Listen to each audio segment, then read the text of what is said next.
What's going on, Pokemon Go trainers? Welcome to episode 44 of the Lured Up podcast, where we take Pokemon Go way more seriously than we do ourselves. Today is Friday, August 24th. I'm your host, Ken Pescator, joined by my two dancing co-hosts, Melissa Pescator and Adam Tuttle, dancing in the video feed right now. What's going on, guys? What's going on, trainers? are Hello, friends. Breaking it down for no reason. There's no music. Yeah, we are. What? Is it my We're raising the roof. We don't need it. Creating.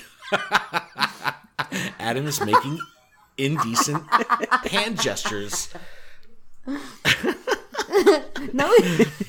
Oh my goodness gracious. No, this podcast is powered by Patreon. Check ours out over at patreon.com/gottawatchemall, where you can support this show for as little as $1 a month. That $1 will get you access to our patron exclusive Discord, which is a fantastic place filled with fantastic people. And I want to give a huge shout out to our show supporter tier patrons, Brittany, Jay, Jessica, Keith, Matt, M. Pitts, Terry, and our newest patron this week, David. Thank you guys so very much for your support. We appreciate it so David. much. But holy shit, it's been busy in the world of Pokemon Go. We've been crazy busy in our personal lives here on my side of the fence with moving. We're closing on a house in 3 days, and we're out of our freaking minds. So I apologize in advance for any of our scheduling woes and difficulties. Man, that's the fucking hardest part of a podcast, without a doubt, is managing a schedule. So in order to help this, we're doing this podcast this week as a hot take, and we're recording it and we're putting it out sans edit. So it's going to save a significant amount of post-production time, and we'll be able to get this shit out. So I'm excited about that. But so much shit to talk about today. Celibi Special Research is live. The Johto Festival is here. That brought spawns, new raid bosses, new research, new shinies. Ho-Oh made a surprise appearance for no reason today. And GoHub did a APK mine of 0.115.2. This was a big one. Tons of quality of life stuff. There actually was a 0.115.3 minor tweak, but we'll dig into the 0.2 because that's where all the goodies are. Speaking of nerds, Trowels, the king nerd, the king data miner of Pokemon Go, had a massive Gen 1 and 2 shiny leak where all the shinies for 1 and 2 were kind of found in the code with their images. And, Kecleon, Gorebyss, all these Pokemon that we haven't seen before, and all the shiny versions, it was just, everything was there. It was freaking amazing. It was beautiful. I showed Melissa. I was like, look at Delibird. Adam's going to go nuts. Yeah, I saw Snorlax. And then I was in like, the most unexciting news of the week, Regirock is our newest legendary raid boss. And we'll do a battle party and a raid guide on him. But dude, anticlimactic legendary cycle. This has been the past couple legendaries. But all right, they did. It's so funny. That's like everyone says, like they want to be one and done. Just like no excitement. But I don't know. I think it's the best looking one at all. But we'll get to that towards the end of the show. But Celibi Research is here now. The three of us attended Pokemon Go Fest, so we already have Celibi.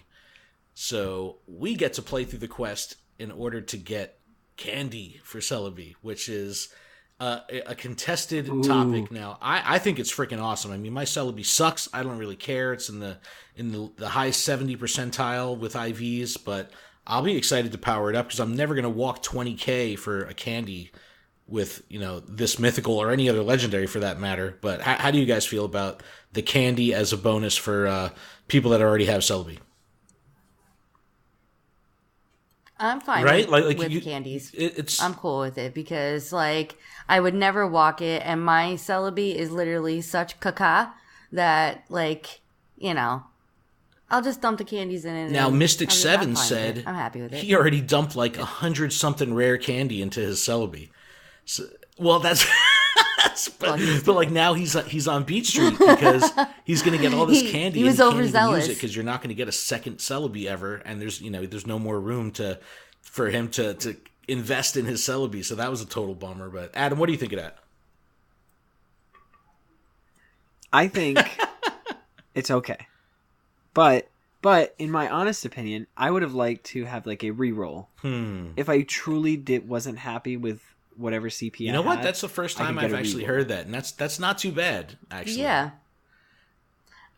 I agree with that, and I would totally be down with that. Mine is shit too. I said, mine is caca. So even if it was like, quote unquote, the talked about bottle cap, where it literally just increased its stats by like 1. Yeah, like bottle one caps stat was changed. That's something that but in a positive kicked around lately with, talking about like how we can improve stats and with Let's Go and all this stuff with integration. Like I think bottle caps would be cool, but yeah, reroll would be cool. I that's the first time I've actually heard that, so it's an interesting perspective. I try to use, but they named the Celibi quest a Ripple in Time. It was the walk in the park for GoFest, right? Was that what they called it for GoFest? No, is that what they actually called the? Correct. I don't know. I'll have to look, but you can. It'll be in your completed if you scroll down. But it's called a Ripple in Time now. It is 8 steps, which is long, and this is the first time that they've actually time gated some of the research. So if you remember when the Mew quest came out, Prodigy's Nation, I think, did it in 17 hours. Holly did it in 24 hours. And people were able to blast through it. Really, the Ditto was the only thing that hung people up. But now with the Celebi quest, they have like make a new friend 3 days in a row, catch a Pokemon a couple days in a row, spin a stop on 7 days in a row. Like all this stuff that's definitely going to slow down people's production on these quests. And people are like super sour on it. Now for me, I already have Celebi. I'm taking this shit super slow. Like I'm step 2. Like I'm not rushing. I don't care about going quickly through this. But I mean, does it take away from the enjoyment of doing the storyline for you guys since we already have Celebi, or are you really hyped like you were for Mew for this new Celebi quest? Is it because we already have him? I'm not as hyped, but it is nice to participate. I mean, in my opinion, am I in a rush to get it done? No. Do I enjoy that it's taking a little bit longer? Yes. What I don't enjoy is the fact that the update dropped maybe a couple hours ago for my iPhone, and it took me forever to get through all my research, which is like bugging me because I couldn't claim my research because it was like at the bottom of your stack. First part. Yeah, see, they've got to patch that stuff up, and I know that Niantic Support's Twitter account has been kind of apologizing and talking about issues with that, and they're working on fixing it. And yeah, I've heard a lot of people. Yeah, that's what's happening to me right now. Like I can't claim anything right now until I can claim like either in my field or special research, unless it says unless your Snorlax is your first one. That's why you're like all held up because. And I got Mew in there too. I'm still holding on to Mew because I like looking at them. Why are they going to do this to me? They're going to make me catch them now, and I'm not going to be able to take them out whenever I want. Well, you can. You just have to go into your Pokedex and like look at it. No, but I can't take them out in AR. And that's what I love to do. Like, if I'm sad and I'm just in the car, like, yeah, I'll what pop up, Snorlax out in the car next to me. Like, I take Josh to tutoring, and I got to sit in the car for an hour. So I sit there, and I take Mew out, and I play with him on the car, and I take Snorlax out. Like, it makes me happy. No, like, and I can't all right, that's cool. Jurassic World Alive, that's one of the coolest things about their AR features. Any dinosaur that you have unlocked, you can pull it up and drop it into the 3D space, into the AR space, and resize it, do all this stuff. I would love that if Pokemon had that because, that was that playground, that mode that they kind of kicked around as a tech demo last year even? Where they were talking about being able to have multiple Pokemon on screen at one time where you can position them and they would all be in relative size to each other. So you could have an Onix and a Pikachu and they would, you'd see the giant, disparity of size. But yeah, it has to be. Well, that's got to be coming. I think that the Android AR core, they really got to let that roll out, and I think they're going to try to unify the release of all that stuff. So, AR Plus, it's been a long time that Android users have been without AR Plus. But AR Plus for me is one of those things. It's like I'm happy that I have it, and I just don't utilize it enough. It's like, I totally should. It's like, I'm so stupid. You're so stupid. Use AR Plus. But Man, all the fucking horror stories on YouTube you see of everyone. Listen, I'm losing still their rocking the Pokemon iPhone 5S. AR Plus. It's like, oh, I got a shiny. Let me bring in an AR Plus to take a freaking awesome picture, and then when they try to come out of AR Plus mode, poof, the thing's gone, and it doesn't appear again. Yeah, that's weak. See, that's why I'm afraid to update my phone right now. Because now I can just take, they're in like a relative area, but I can't like get close to them. But it doesn't. But you actually had a little bit more control with standard AR mode with where you can place it, even though it's not, in the 3D space. It's kind of the sticker AR. You have a little bit better control because when they're popping out of the grass in AR Plus, you really never know where they're going to land. It's much harder to kind of pose them and place them. But I don't know. I'm sure it'll be coming soon. But the Celibi quest from GoFest was just called GoFest 2018, so that was just the name of it. But now it's called A Ripple in Time. Or was it a Mythical No, Mythical Discovery was Mew. Was that Mew? It was Mew. But there's a link to a post on GoHub. They've talked about all the different steps of kind of leaked of what you need to do here. Now, we'll quickly go over the first 3 steps. The first one being power up a Pokemon 5 times, battle in a gym 2 times, and battle in a raid. So this is kind of real basic stuff that you can knock out in one day. But then when you get to step 2 is make 3 new friends, evolve an evolved grass type, and catch a Pokemon 3 days in a row. So the make 3 new friends, they haven't patched this yet. You could just delete someone on your friends list, add them again, and it counts. And do that 3 times. And, you don't lose your progress with your friends. Yeah, it's just a little sloppy, but you can do that. But evolve an evolved grass type Pokemon. There's plenty of choices there with, Ivysaur and, Weeping Bell and all that stuff. And then this is the first time we're hit with the gate of time, catch a Pokemon 3 days in a row. So right away you're stalled out to day 3 or potentially day 4 if you're trying to, blast through this. And then once you hit step 3, use a Sunstone to evolve Gloom or Sunkern, and we'll get into the Sunstone and Sunkern in general. Reach level 25 and hatch 9 eggs. So, dude, hatch 9 eggs. If you have some Alolins or 10Ks and don't have super incubators, ouch. That's gonna take some. Yeah. Yeah, it takes me forever to frickin' hatch eggs. Yeah, forever. I would say forever. See, that's just going to be a good run for the day. Yeah, just getting out those knocked out.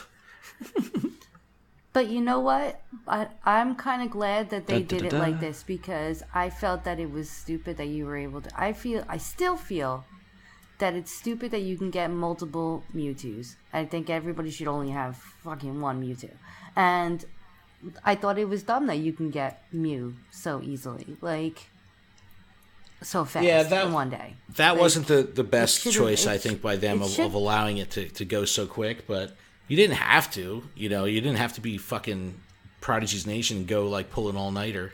But you could, exactly. But you could. You shouldn't have, but you shouldn't have been able to. It's out there I think up to step 6 or 7 is kind of leaked already online. I don't want to go too much further past step 3. We'll come back to it next week, but you're going to start to see a lot more introduction of evolution stones and these Johto Pokemon as part of this Johto festival. They're definitely, without a doubt, prepping us for Gen 4 because they're putting a focus on Pokemon that we have in, specifically Gen 2, but Gen 1, 2, 3, whatever, that evolve in Gen 4, you're going to start to see, those Pokemon pop up more and more. Yeah, the different Pokemon that I'm seeing pop up over the last It's a total shift in awesome. The spawn pool. Yeah, it's cool. It's cool seeing different Pokemon. Yeah, I enjoy seeing Larvitar everywhere. Oh, see, I don't see that at all. I've been seeing Cyndaquil a lot. And there's 4 Whoopers in the house right now. In our house, I have my phone on. It's crazy, I caught them already. I've definitely been seeing that. And there was a whole with this Johto festival it's running through August 28th, so this will be out for a couple days, and the Johto festival will end. But till then, shit tons of Johto spawns everywhere, and you're seeing Larvitar. That's freaking awesome. I mean, I'd rather see Larvitar than Wooper. That's awesome. But Sunkern all over the place, of course, because this is, now a new shiny that's come along with the Johto festival. We've got new spawns, new raid bosses, new research, new shinies. Who do we have as a shiny here now in in the Johto Festival. We got Sunkern, Sunflora, Pineco and Fortress, and Natu and Xatu. And this kind of came so quick after Houndoom and Snubbull. It's like everything on your screen is a shiny check. It's like we were out to eat earlier, and Melissa's just like, "Oh my god, so many shiny checks, shiny check, shiny check, shiny check." I was like, "Is this what it's come to?" Like, Adam, how do you feel about that? Like, are you seeing like?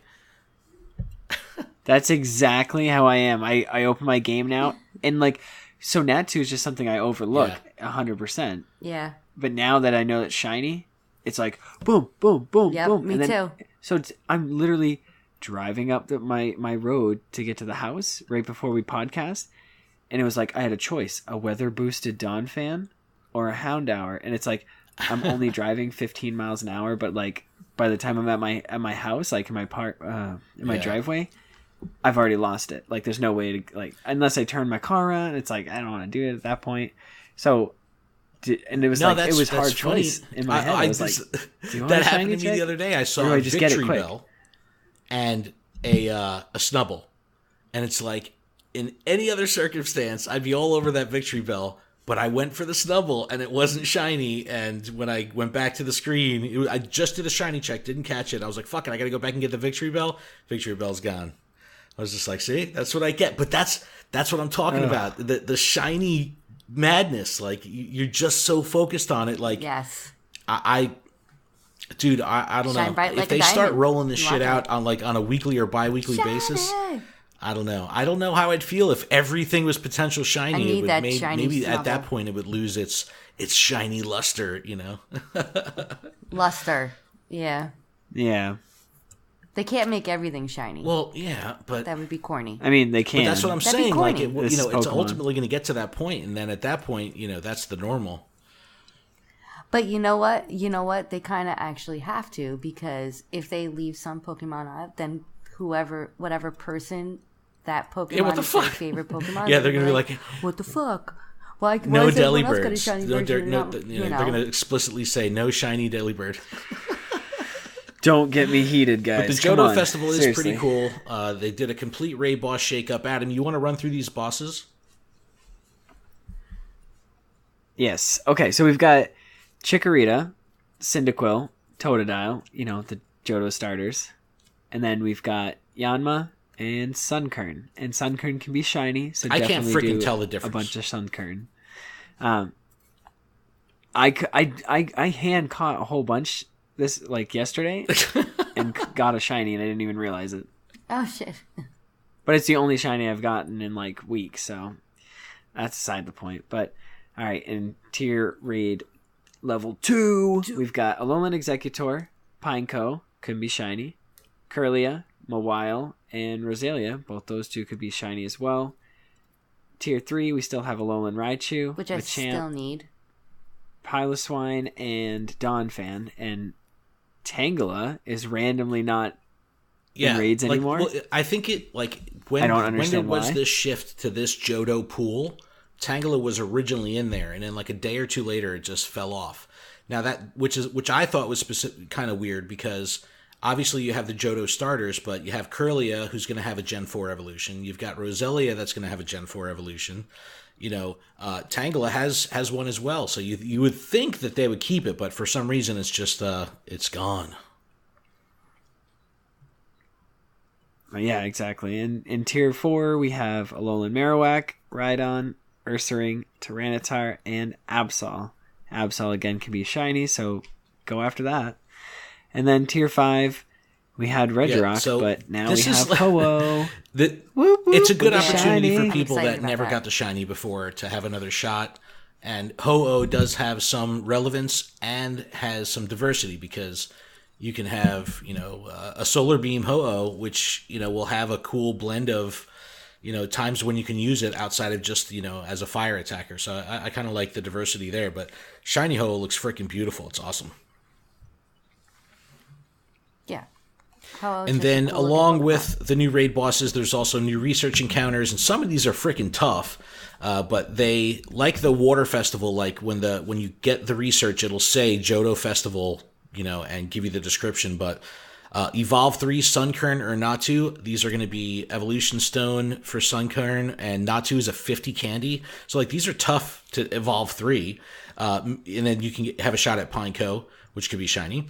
Make 3 excellent throws for Onyx or Scyther. Win a raid for Porygon. And again, Porygon's going to have an evolution in Gen 4. Now, this one, Adam before the show was telling his horror story with trying to make 4 great curveball throws in a row. I had the same. Which I could not do. I was so mad the other day trying to get this done. I literally screamed in the car. Like, I was just like, fuck this shit. Like, I couldn't take it because I would just get three in a row perfect, and then I would just botch the 4th, or it would jump or something. I was like, it is so freaking hard. But you can get a Miltank. Miltank, for me, is probably one of the rarest Pokemon in the game, because I think I've only seen 1 or 2 in the wild, and that's it ever. So it's like, that's a super rare Pokemon for me. Catch 5 water Pokemon will get you Poliwhirl or Seadra. Again, Poliwhirl, these have evolutions in Gen 4. And then Catch 3 Sunkern will reward you with a evolution item. So they're really pumping the evolution items. And this kind of could potentially tie into Trowel's data mine, where he saw Gorebyss, because Gorebyss uses the Deep Sea Scale to evolve from Clamperl. So maybe there's some connection there that they're going to be putting a bigger push on evolution items. But I ended up deleting so many freaking evolution items because they just take up freaking space. Like But like, why? I used at one point I had 18 upgrades. I just never deleted them. Wait, I'm gonna look right now. And all of a sudden I need them now. No, I really. Well, the Sunstone has always been the rarest one for me. I've got 7 Sunstones. And in this, context of the Johto Festival and with the Celebi quest, you're gonna need to evolve with the Sunstone. So hold on to them for your Celebi quest if you need them. You do get them as a reward for step 2. You get a Sunstone, but that it's cool that they're giving some relevance and some reason to want and have these evolution items, because for a while they were just like building up, wasting room in my inventory, and I was like, shit, I just got to delete these. All right, GoHub did a full teardown of 0.115.2. 0.3 is already out, but it was just some bug fixes. But all the goodies came in 0.2, and there's a shit ton of information to unpack here. So we're going to run through it pretty quick, but there's a lot. Meteor Mash, a new move, has been added to the game. This is what people are thinking is going to be the resurgence of Metagross, because this is Metagross's move. Metang and Metagross can actually have it. Clefairy can also get that move in the main series. So does this mean that there's going to be a potential Metagross line community day, or this will be the exclusive move when you evolve up to Metagross in some future community day? I don't know. The new notification system is out. I saw this on Melissa's phone. This is she has the update. I don't, because I'm iOS, and it looks nice, and they're clickable updates. So when like a raid little banner comes up, you can click on it, get more information, friends, and all that kind of stuff. I thought that was really cool. QR codes are inbound. I don't think they're in the live version yet, but I'd imagine that when this goes forced, then the QR codes will go live. There's a line of code for EX Raid Pass sharing. What? All right, Adam, what do you... I'm so excited about that. What do you guys think like this could be, and what would you want this to be? Could this be where you could bring a friend for free, like you get to tag someone along with you, or you give away your pass completely? Ooh. I think giving away your pass completely, because not everybody can go to raids. But if you're, organized with your raid group and somebody can't go, and if you're playing the game legit, and you want to send your EX Raid Pass through one of your friends, you can send it as a gift, like from your friends list, instead of actually sending them a Pokestop gift. You'd be able, that'd be cool. Correct. Like that would be the 11th gift you could give. Counts as an interaction, and then what they trade you essentially is like you get 100 of their Stardust or something. Well, I mean, you don't necessarily have to take their Stardust. It could just think be about being able to bring a friend along with you. Like you could share the pass where you get to still use it, and you can bring someone with you, like a +1. Like you get a +1 voucher into the VIP, like that.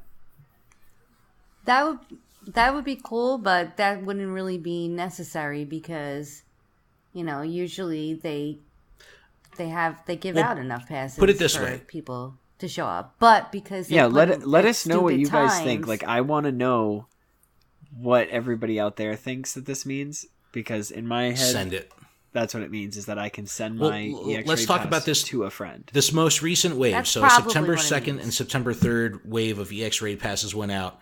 Now, this past week, like I've been saying, with the move in the house, it's been fucking nuts. We haven't really been able to raid too much, but I snuck out last week. I went to my EX Raid gym, did a Regirock, and got an EX Raid pass from this. So I went, solo. Melissa didn't get the pass. So if it was like a +1, that would be cool, because then I would be able to share the +1 with Melissa, and then we could both go do the raid together. She wasn't able to go out and do the Regirock raid with me, but then she could still benefit from the EX. I don't know. I think this is pretty cool. I think this is cool, and the thing is, like, if you give it away, it's like the person still has to be local to you. Like, it's not like you can. Well, obviously, they probably would think that. Right, you're not going to share your, local your to local you. parks EX raid with someone on your friends list from, halfway across the country. Yeah, but what if that they was were the case? visiting? Then the +1 thing would work. This is a good topic. Let us know what you think. This is definitely cool. And it's just one line of fucking code, like exshare.matrix, blah, blah, blah, whatever. And it's like, it's. Well, what if when you switch them, they give you, like, your friend or whoever sacrifices the X raid pass gets cool. a regular raid pass? I don't know. It's going to be interesting. And again, like an additional orange one or something. Once they make this a forced patch, maybe we'll get more info on it. Niantic kids, we talked about this last week. Melissa and I were really excited because we thought this was going to be the solution to, trading and everything. And it turns out it is not. They put up an FAQ page and they specifically said trading and friends lists will not be part of the Niantic Kids initiative. This is literally just managing, like, probably your name, Pokestop location, and email address, and that's it. So stupidest thing I've I'm ever fucking heard. bummed. Stupidest thing I've ever heard. No, look, it's cool because it's giving parents more control over their kids' info, but no. But you know what parents are going to do? They're not going to want to hear their kids fucking bitching and moaning that they can't have friends. They're going to start a Gmail account with their friends, so they're just going to give them adult accounts. Yeah, no, just start plain a new and simple. account. That's honestly. exactly what they're going to do. They're going to have 0 kids accounts, and the only kids accounts are going to be those freaking lame parents that don't really take their fucking kids playing Pokemon Go anyway with anyone cool anyway. So, well, and then I heard, and Trainer Tips covered this too. He said, like, wait, I'm not. You have to create a new account to use the Niantic Kids portal. But then I got an email from Pokemon Trainer Club saying that if you have a Pokemon Trainer Club account, you can use this as a additional login method for if you have a kid account. So I don't know, but it's not what I had hoped, not what I thought, and I'm bummed, man, because I thought this was going to be the green light for being able to trade with my kid. Yeah, bullshit. I wanted my fucking shiny Articuno from that motherfucker. Tell me how you really feel. I'm telling you, he's sitting on 2 shiny Articunos. Lucky is now a searchable term in your Pokemon screen, so that's kind of cool because I had all my Lucky Pokemon named Lucky just so I could search on them. So now I can actually go and delete that and put it back to their normal name. You can stop sharing your recently caught Pokemon, like when you look at your friends list screen and it says like Adam has caught a Delibird. You can turn that off. Now, the reason people are doing this, and I'm all for it if there can be some credible evidence here, is that if you were to remove this, the friends list would load quicker because it doesn't have to grab that data and post it with your friend info. So if everyone turns this shit off and the friends list goes better, moves smoother and scrolls better and all that kind of stuff, I'm all for it. Like, I don't really care to see that you caught a Weedle. It's not that important. There was also a little line of code that potentially could lead to the ability of trading mythical Pokemon. It was something like an exclusion or a trade exclusion, something like that in the code. Your friends list will now show you more information, whether you had a interaction already with that person on your friends list. If you have a gift that went out to them, that game changer, quality of life, like it's so awesome. Like I saw it in the Trainer Tips video. I haven't seen it on my phone, but the avatar icon will have a little, like they have a little ring around them. It's awesome. Yeah, it's got like a little gray. Very cool, and prevents you from having to click into your friend to actually see the status of what you guys have done for that day. You can see it from the search screen, which is cool. Badges for the Yokozuka event are out. The berry glitch is finally fixed. Fast catching still works. There was, like I said, there's the 115.3. It came out. There was minor security certificate upgrades. And there's also, well, I guess we could talk about this Charles massive shiny leak here. But Adam, you're typically one to watch his streams on Twitch. Did you see all this stuff?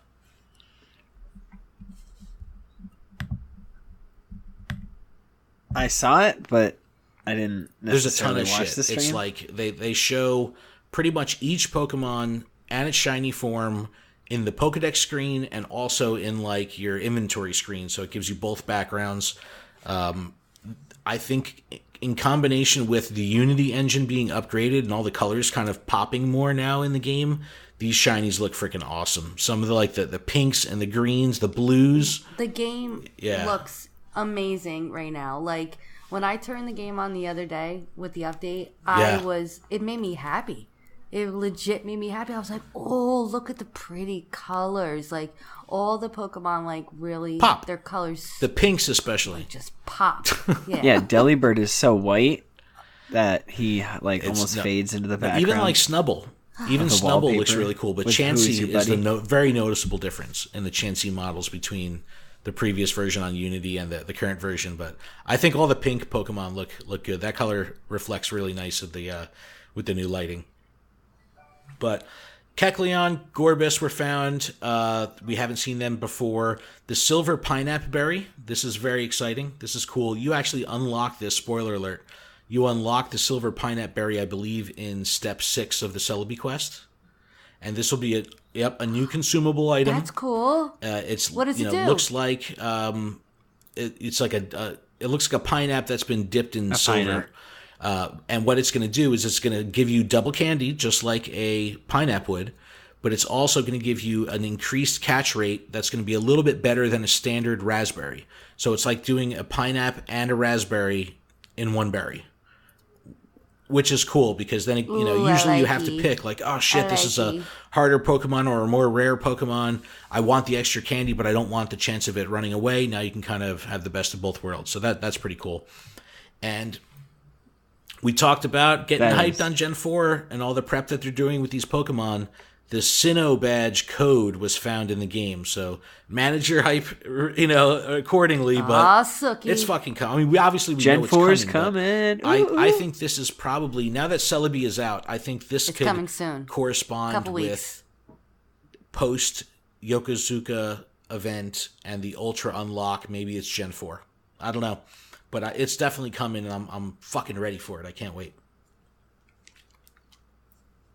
Well, Moltres Day will be the standard reward for the Yokozuka event, and then you get the Ultra Secret Unlock. That could potentially be Gen 4 or Shiny Mewtwo Day, which is Mewtwo. Shiny Mewtwo. They'll do a Shiny Mewtwo Day, and they'll do it on a Saturday when I'm working, and then I can't fucking do it. Bastards. Sorry, Ken. You always wind up getting that for a little bit. I get the side eye though. Yeah, it's different. It's different. Couple bits of miscellaneous news before we get into our Regirock raid guide. This latest update that we just kind of broke down here, there was a privacy concern on the Android side. So if you remember, probably 5 or 6 updates ago on iOS, they were trying to do as an anti-cheating measure. They were reading what other apps were on your phone. And that way they could try to identify some of these hacking and spoofing apps and botting apps and, tie that to the account holder of that phone. So on the Android side, the 115.2 allowed Niantic to read your phone's state. So I believe it would be able to tell what apps are active and also what potential apps and even text files have been downloaded. And while it's not necessarily outside of the realm of an app to do this, for a game to ask to do this is kind of weird. And it's definite security concern because, they're what they're really doing is looking for rooted Android phones.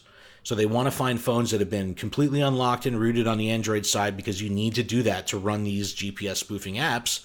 And again, they're just trying to triangulate on finding spoofers. So good in the grand scheme of things, but that's, it's like, are you going to give up your privacy for the greater good? Like, I don't know. It's a tough one. Let us know how you feel on that, because that's probably if you have an Android, do you care that Niantic knows what else is going on in your phone outside of Pokemon Go? Probably. That's what I'm saying. Hell yes. I don't want them to know what shit's going on my phone. Browser history, they'll be fucking scarred for life. Like, what the hell is this? Horses? Entei is coming back as a research breakthrough for September. So Raikou has been riding this out. I'm still excited on Raikou because solid electric attacker. I've got a 96% one that I need candy for, so I'm happy at the opportunity to get 7 guaranteed candy if I grind it up. I think that's definitely a good thing. And the Pokemon World Championships are happening this weekend in Nashville. Unknowns are spawning. Research encounters that are giving out Corsola are spawning. If you remember last year, they did Unknowns in Kangaskhan, so now they're doing Corsola. So kind of cool. Corsola is an American. You can get Corsola in America, so it's not like it's a full international, region lock break. But you just don't have to be in the southernmost, tip of the U.S. to get Corsola. It'll be spawning in Tennessee, but this was cool. If you want to hear more coverage on Pokemon World Championships in Nashville, definitely check out the other podcast that Adam and I do, the Gotta Watch 'Em All podcast. We're going to be digging into the World Championships and what we can expect from that. There's 4 awesome Twitch channels that are covering the event, and they all archive their videos. So, you know what? I'll link to it in the description. If you guys want to kind of broaden your spectrum a little bit and check out some TCG or VGC or even Pokken Tournament, I'll link to those streams and videos as well. All right, let's wrap up here with our final segment of the day. It's going to be a Regirock raid guide. Is it really that not exciting? It's just like it's so. This is the coolest one, though. I think care. Like appearance wise, is this your favorite Reggie? What's your favorite Reggie like appearance? Appearance wise, by far, this one is the coolest looking. Garbage can. Yeah, it doesn't look like a. Yeah, it really does. Yeah, Reg Ice was the worst. Or a garbage thing can. is like the design horrendous. Registeel is okay, but it's Regirock is definitely the coolest one. And actually seeing it with it looks like it really takes advantage of the new engine because it has a lot of shading and blending of colors on its body, so that's kind of cool. But we're gonna get into this raid guide and battle party. Wait, what? Oh, I'm sorry. Did I say battle party? I said, battle party, ooh, battle party, ooh, Battle party, I missed battle it. party. I'm not even editing it. I'm not even going to edit it. So fucking bad. Raid boss, 41,777 CP. It is boosted in partly cloudy weather. It is a pure rock type. Perfect catch. The numbers you need to remember, 1764 for level 20, 2205 for level 25. Bunch of weaknesses. Weak to fighting, ground, water, grass, and steel. We're talking about Metagross. Now's your chance to use Metagross if you want. The best counters are clearly going to be Kyogre, even though Regirock can learn Zap Cannon, which will fuck up your water Pokemon, but Kyogre has so many hit points and good stamina that you'll be okay there. Machamp, of course, with counter and dynamic punch, takes neutral damage from all of Regirock's attacks. Groudon with Mudshot Solar Beam. All my Groudons have Mudshot Earthquake, so I have some TMs to burn. I don't see a problem with spending some of those TMs to get Solar Beam here. I think that taking advantage of the ground and the grass weakness is kind of cool to be super effective both ways using Groudon, so that's pretty cool. Venusaur, Vine Whip, and Frenzy Plant, and even Mewtwo with Psycho Cut and Focus Blast. Some other counters you could use: Exeggutor, Hariyama, Breloom, Heracross, the usual fighting suspects, Vaporeon, and Poliwrath. But again, look out for Zap Cannon with the water Pokemon. So I kind of went lame here and playing to win this week here. Kyogre times 2, Machamp times 2. I've got 100% Kyogre and 100% Machamp, so 2 of them are going to be nice, beefy. I'll put them up front. I'll probably put the remaining Kyogre and Machamp in positions 5 and 6. And then 3 and 4, I'll do a Groudon with Mudshot, Solar Beam, and then I have a shiny with Vine Whip, Frenzy Plant. I think that would be a cool little round out. But I'll go in order of attackers: Kyogre, Machamp, Groudon, Venusaur, Kyogre, Machamp. So I think I would do it like that. So not terribly exciting, but I'm playing to win. Adam, what do you got? I mean, I'm playing to win, but I'm also, taking some cool stuff. I'm taking my Vaporeon and my Amistar, which are both 100%. I'm going to bring my 2 Machamps and 2 Kyogres. Is that how you would run them in that order? Vaporeon 90s? Leading? That's pretty cool. Yeah, that's pretty cool. And it's just tanky. The 2 Kyogres at the end is nice too, because you probably wouldn't tap out. You'd be able to last. And then Melissa. Look at Melissa. Look at what she's bringing first here. Well, I honestly wanted to bring... Wait, this isn't 6 Snorlax. I wanted to bring Snicks. We gave her 6 shit. Snorlax. We gave her shit Adam before. She's like, really fuck it, I'm bringing 6 Snorlax. Really we bad. both gave her shit. And I was like, all right, let's make one. So I'm going to bring 2 Mewtwo and my Gyarados and a Kyogre and an Aggron. That Gyarados is going to get fucked up by Zap Cannon. Nah, he's good. He's good. No, but Mewtwo's fine. He'll dodge. I'll dodge that shit all day long because Melissa you forget does that dodge. I dodge. This is, you know what? I should do a Twitter poll. Maybe I will after this episode comes out. Like, Adam, are you a dodger? Do you dodge? Ever? Nope. If it's like a tier 3 and like I know I need to stay alive. I dodge because it makes it fun. I hate button mashing. I can't. Oh wait. I dodged during a Magikarp raid right after the first Regirock, just so I could see, because my brother put in the... Oh yeah, so you were like trying to group up. The street put in the Registeel. you were doing a hoedown, do-si-do. Yeah, I just wanted to try and... All right, so that's pretty much going to wrap up this episode. This went really quick, so a little bit shorter episode today, but that's fine. I'm sure it went machine gun speed because we're not taking our time. We're going edit free here, so that's pretty much going to wrap it up. You guys got anything else? I watched some YouTube videos last night.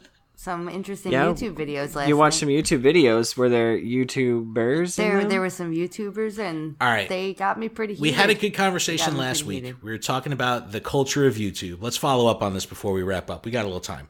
So we talked about the culture of YouTube, how the YouTubers were, they were exceptionally reliant on new game content to drive their videos. And I get it, because that's what's going to drive views, and obviously it's a business. They're in it for the views. But we were watching Reversal's videos last night. Now Reversal put out I wasn't even going to say and by the way, Reversal's going to come on the show.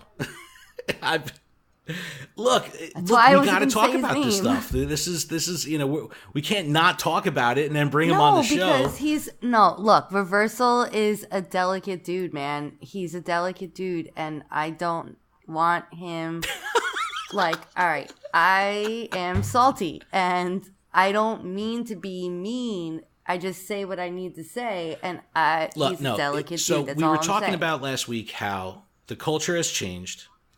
The YouTube movement of Pokemon Go has changed dramatically, where the biggies, and there's not many, 3, 4, 5 tops of these bigger, and there's a huge difference in the subscriber counts of the big 4. Like Mystic 7's got 1.7 million, Trainer Tips is almost 800,000, Reversal is like 375,000, Holly, I think I forget where she was, 138,000 maybe, or less even. And then there's Pokemon tubers like Zoe Two Dots or Kyler. Kyler didn't even have 1,500 subscribers. There's such a crazy difference in all these viewer counts. So they're doing things for different reasons based on their viewers. They have to satisfy a specific audience. And when your audience is like Mystic 7, 1.7 million people versus having an audience of 1,500 people, it requires different things. So we were talking about the game taking a back seat. And I got to say, I watched the latest trainer tips videos and they fucking blew me away. They're awesome. Fuck away, because this is when he's visiting the artistic. What is it? The Redwood Forest, right? The Redwood Forest. And cinematically fucking stunning. Absolutely beautiful. And he cuts the game into these videos seamlessly, and he's just catching Pokemon in the environment. And it didn't matter that there was like an event going on or anything like that. I was like, this is it. I was like, the secret sauce. I was like, he's found it with these videos. I go, it's absolutely perfect. And it was so funny, like we're watching it, and he's got these great cinematic shots with the drone, and they're beautiful. And Melissa's like, see, he should be catching Pokemon, cutting in Pokemon right now. What is he doing? And then boom, it goes to him like in AR, like, filming his phone in AR, where the phone looks, kind of transparent to the Pokemon in the background. It's so cool. I was like, this is the secret fucking sauce. But then we watched the reversal video, and it's kind of a, I wanted to rip my hair out. I'm sorry. Almost like a confession video where he's like just explaining himself, which he doesn't need to do. He's got to stop. He's got to stop trying to justify what he's doing and why he's doing it. But that's where he's at. I think he's reached that point in his YouTube career where he's finally come to that realization of, I'm a human, I'm going to do things for me and support my audience, but it doesn't matter necessarily what you guys think. This is about what I'm doing here. And I gave him respect for that, but I'm watching Melissa watch this video, and I'm like, I see her like eyelid quivering, and it's just the way he talks. He's not American. He's not American. He doesn't talk like us. It's different, man. I'm telling you. No, it's not. No, it's. Well, he's also fucking probably half our age. That's. I don't know. I can't wait. He's gonna come on the show in October. I've been in touch with his production agency, and we're gonna get him on in October. It's going to be a great conversation. The dude does a lot for the. He's going to cancel. If I really said what I wanted to say, he would cancel. Believe me, I'll speak to him ahead of time and prep him for what it's going to be. But no, we're not going to fucking roast him when he comes on. But I do want to talk to him about this stuff where, he's kind of all over the map when it comes to his own personal direction and how he takes his, craft into the mix. And I also, something that bugs me about him is the fact that he talks about how he talks about himself and the other YouTubers.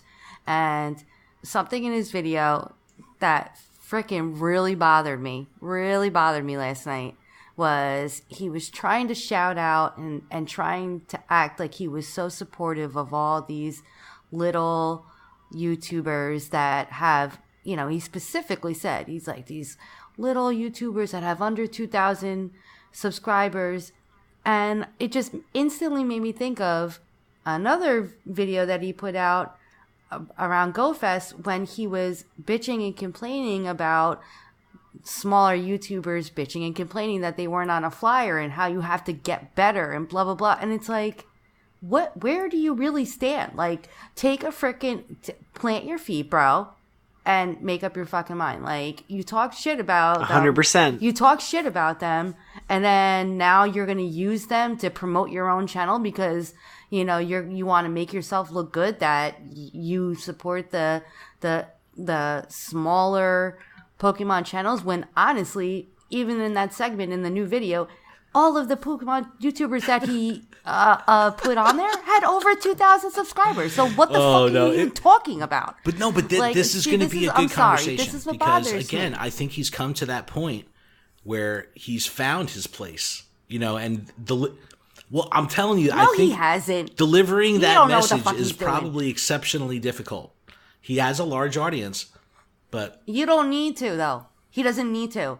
All he needs to do is just fucking make new videos and say, "Hey guys, I'm going in this direction. Have a stroop I waffle. hope you join me." No, I can't wait to have him on. You know, this is a great conversation. We'll definitely look. I would never want anyone to come on the show as a guest and feel, you know, that they're being attacked. Maybe Jono, but I don't want anyone else to feel that way. No, but the thing is like I don't. It's not that I don't like him as a person because I don't know him as a person. Obviously, I just. I'm telling you, like man. The way he portrays YouTube himself. persona. He's probably a cool dude, and and just the way he's portraying himself, or it's happening through YouTube. He's making himself look like a fucking tool. Like, and nobody's telling him. Like, nobody's telling him, bro. I want to be your friend. I'm trying to be your friend here. Reversal. Well, no, we'll have this conversation. I'm looking forward to it. So, if you guys have any questions for Reversal when he comes on in October, be sure to email us info@luredup.com. We'll definitely have a little segment where our viewers can get some questions in with him because, look, he's got a big audience. He's very, very known in the Pokemon Go world, and I just think that he's, you know, I can't imagine being a full-time YouTuber. That's got to be a fucking wild ride, and I'd imagine it being difficult for anyone to figure out, you know, how to navigate that shit. So I understand where he's coming from, but it ain't, you know, Melissa has no tolerance. I'm sorry, you're doing Pokemon Adam's been Go. hella quiet. It's not like you're. Yeah, because I'm letting the No, but internet honestly, everyone, let us know. you know? Let us know what you think. If it were my videos, I would just be like, "There's no Delibird." Like, I'm sorry, there's no content because there's no Delibird. You had no kids and no other job. There's no fucking excuse why you can't split your day up into 4 hours of Pokemon Go, taking a break, Stroop waffles, 4 hours of something else, taking a break, and then editing. He can. Why can't you do that? He's fuck. Then Dude, what were we doing you when we were fucking 22? Playing N64. I didn't want to be on YouTube. I wanted to play fucking N64. This motherfucker. No, we'll see. It's gonna be. It's gonna be good. And again, we'll keep it full disclosure and fully transparent with him that you know that we're opinionated. I know. I'll be cool. But Adam, you got anything else besides now that Melissa feels a little better? She's smiling. It's good. I'm done. No, Ken. All I want from you since like the past 4 months is I just want you to just do your best Reversal impression. So, all right, I'm going to keep it in the bag. I do have a Reversal impression, and I do it fucking great. But I'm going to keep it in the bag until the Reversal episode, and I will introduce the segment as Reversal. It's going to be funny. But I every so often I'll pull the Reversal impression out, and I fucking nail that shit. Anyway, all right, guys, that's going to really wrap up the show. Again, check out our Patreon, patreon.com/gottawatchemall. Email us, info@luredup.com. Check out our website, luredup.com. Leave us a review in iTunes. That would greatly help us out. And, yeah, if you want more information on everything that we do, check out gottawatchemall.com, our parent website. And we're good to go. Next time you hear us, Melissa and I will be in our new house, in our podcast studio. Yeah, we're moving in 4 days, so we're fucking losing it. I packed for 12 hours today. I'm dead. I'm pretty much ready to die. I've been packing for 2 months. I'm fucking All right, so everyone. close. We'll see everyone next week. Goodbye.